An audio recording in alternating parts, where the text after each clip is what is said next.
Selamat datang di SMA Negeri 1 Cilamaya.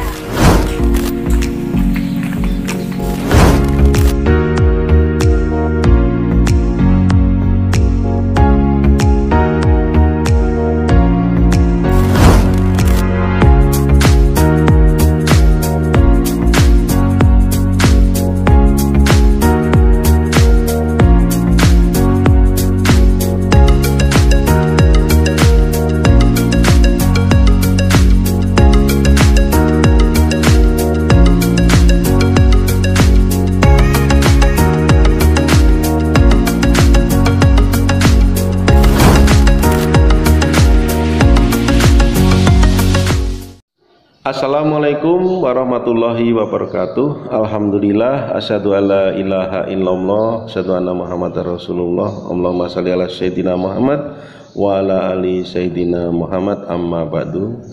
Alhamdulillah, segala puji bagi Allah Subhanahu wa taala yang telah mempertemukan kita kembali meskipun secara virtual, karena kita masih mengalami situasi pandemi COVID-19. Baiklah anak-anak sekalian, selamat pagi. Apa kabarnya pagi ini? Saya harapkan semuanya sehat-sehat selalu. Sebelum saya masuk ke pembicaraan, izinkan saya memperkenalkan diri. Nama saya Daryanto, Pak Daryanto. Saya mengajar mata pelajaran bahasa Inggris. Pada kesempatan kali ini saya diminta untuk mengisi acara oleh panitia MPLS selama kurang lebih 20 menit dengan acara bertema SRA, Sekolah Ramah Anak. Saya yakin kalian semua waktu di SMP atau di MTS-nya dulu pernah mendengar atau pernah memahami bahkan menjalankan Sekolah Ramah Anak. Apa itu Sekolah Ramah Anak? Mari kita bahas secara singkat. Ini bukan suatu sekolah yang baru, tapi suatu program, suatu kegiatan, upaya untuk mengkondisikan sekolah sehingga sekolah tersebut dalam kondisi aman, bersih, sehat, peduli, berbudaya lingkungan hidup, terpenuhi hak anak, tidak ada tindakan kekerasan, dan tidak ada diskriminasi, sehingga sekolah dalam kondisi tersebut membuat siswa-siswinya menjadi nyaman selama belajar di sekolah tersebut. Bahkan siswa-siswi merasa sekolah menjadi rumah kedua bagi mereka. Nah, bagaimana cara mewujudkan kondisi seperti itu? Dibutuhkan minimal ada 6 komponen, 6 bagian yang harus saling bekerja sama, saling berintegrasi agar terwujud kondisi sekolah yang ramah anak. Baiklah, mari kita bahas satu persatu komponen tersebut. Yang pertama adalah adanya kebijakan SRA. Sekolah yang sudah menetapkan dirinya menjadi sekolah SRA harus membuat fakta integritas secara tertulis dalam bentuk SK yang kemudian nanti diikrarkan bersama di depan warga sekolah tersebut. Di dalam SK tersebut dicantumkan beberapa larangan adanya tindakan kekerasan atau tindakan diskriminasi.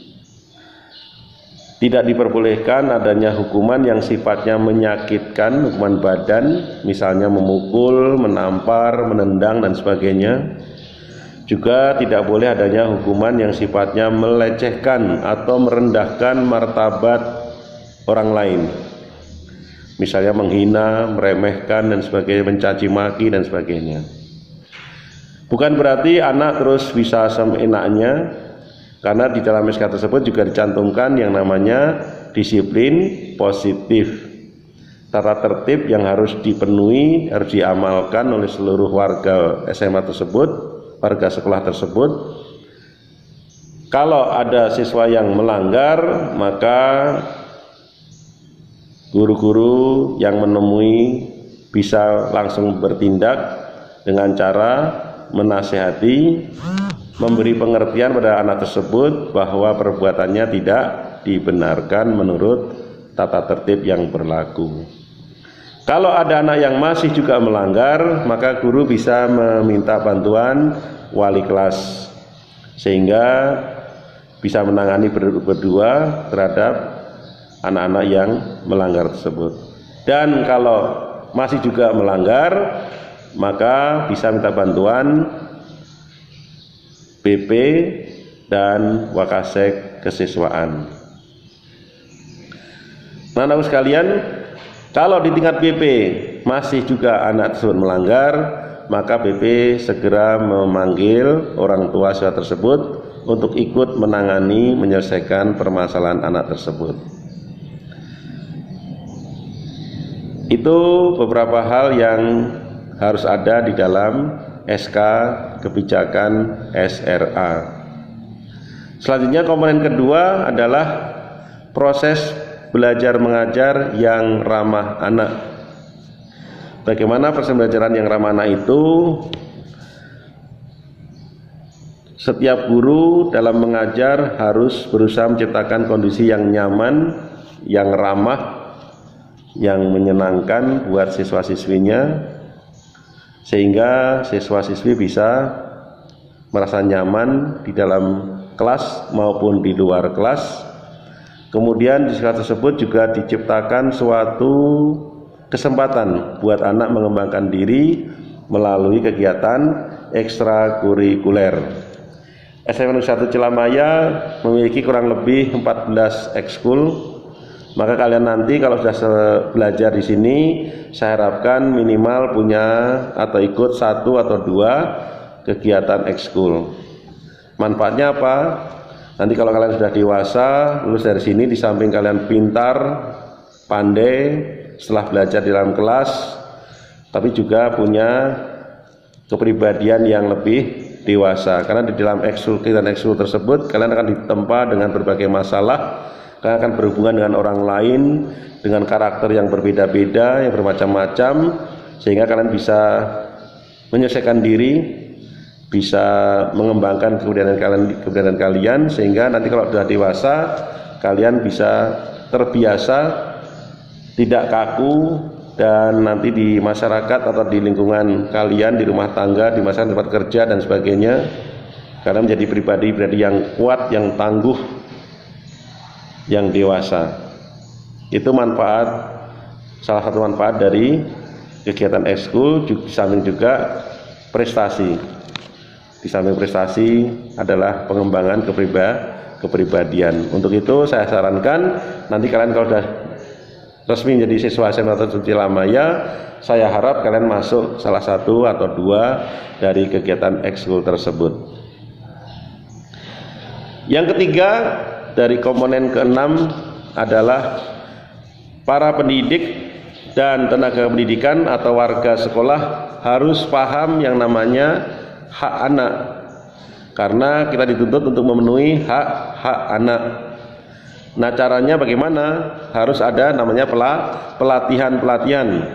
Bahkan orang tua kalian akan diikut sertakan untuk mengikuti pelatihan tentang hak anak, sehingga semua warga bisa berusaha nanti setelah paham tentang hak anak bisa berusaha untuk memenuhinya atau mewujudkannya.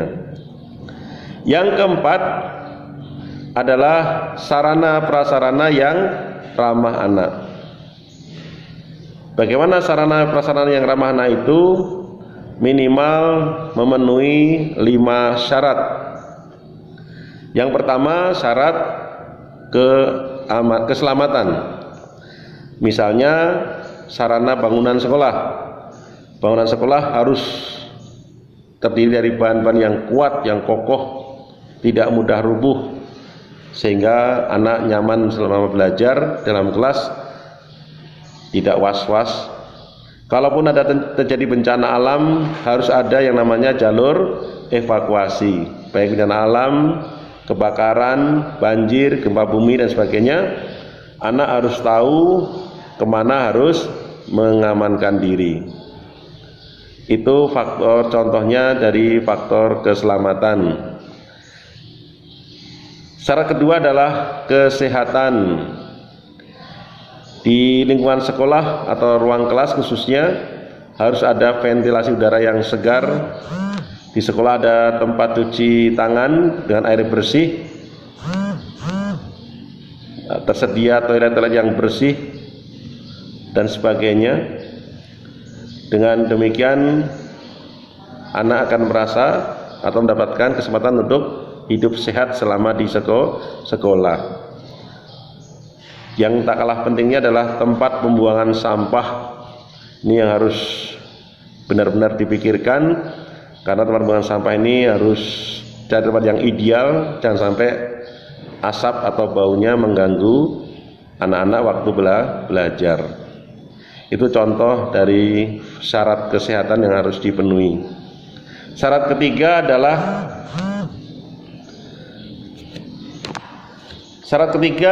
kenyamanan. Siswa harus merasa nyaman di sekolah, di kelas misalnya. Contohnya adalah ruang kelas dengan ukuran yang sedemikian tidak boleh terlalu padat penghuninya, harus sesuai dengan ukuran ruangan. Jumlah siswa di dalam kelas harus sesuai dengan luas ruangannya sehingga siswa merasa nyaman selama belajar.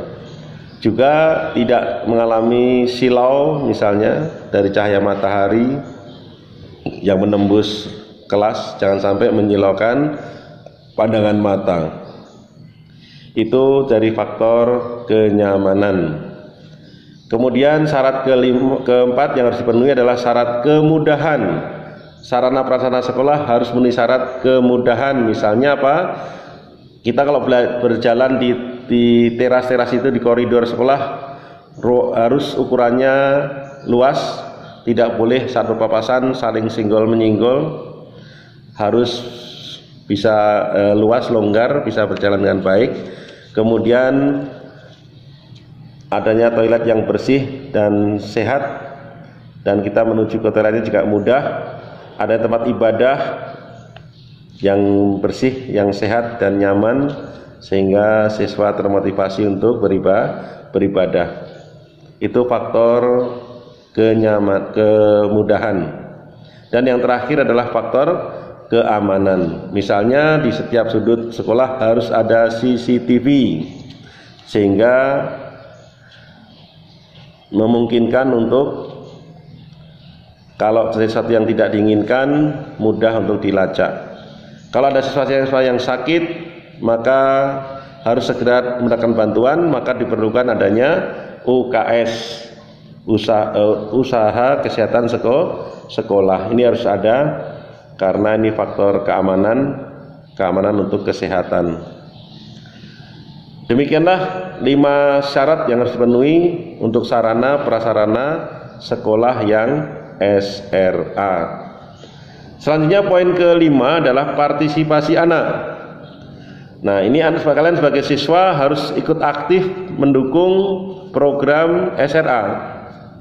Minimal kalian ikut diaktifkan, ikut dalam pembuatan tata tertib sekolah, pembuatan RKKS misalnya, rencana kegiatan selama di sekolah. Kemudian kalian harus ikut aktif dalam ikrar nanti deklarasi SRA. Kemudian dalam satgas SRA siswa harus aktif ikut. Di samping itu juga aktif belajar maupun kegiatan-kegiatan ekskul.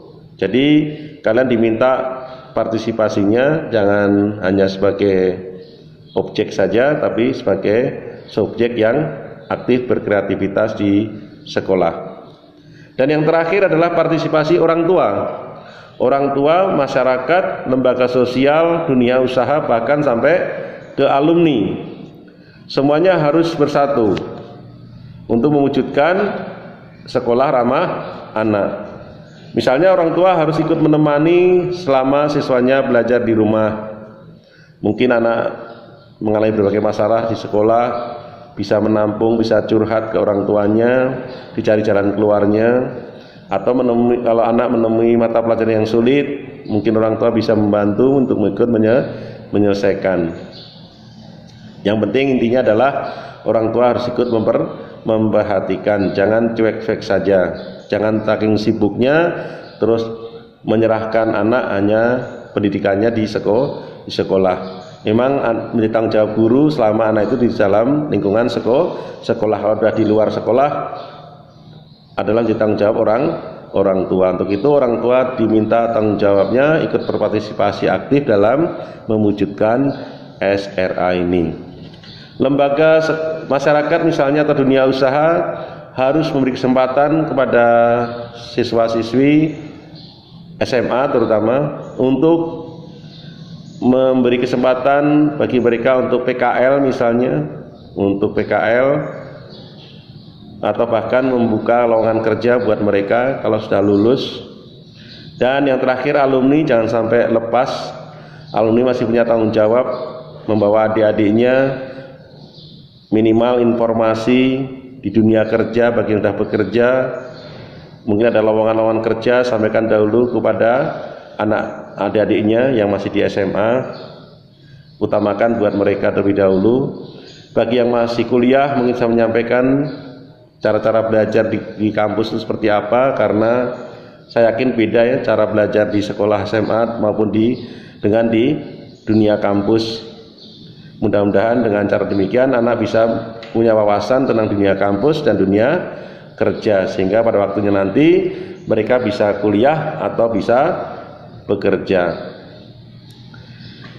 Demikian 6 komponen yang harus ada dan harus saling bekerja sama. Kalau ke-6 komponen ini bisa saling berintegrasi, maka insya Allah akan memudahkan sekolah untuk mewujudkan yang namanya sekolah ramah anak. Dengan demikian, kalau sudah terwujud, sekolah akan merasa, anak-anak akan merasa nyaman, merasa bahagia selama berada di sekolah, dan mereka akan mudah untuk belajar, mencerdaskan diri sendiri, dan akhirnya kelak mudah-mudahan jadi anak yang cerdas, anak yang punya akhlak yang mulia, menjadi orang yang berguna bagi dirinya sendiri, bagi orang tuanya, bagi keluarganya, bagi masyarakat, agama, negara, dan bangsa. Demikian anak-anakku sekalian, sekilas tentang sekolah ramah anak yang bisa saya sampaikan. Insya Allah di lain waktu kita bisa mempelajari lebih lanjut. Kurang lebihnya saya mohon maaf. Wabillahi taufiq wal hidayah. Wassalamualaikum warahmatullahi wabarakatuh.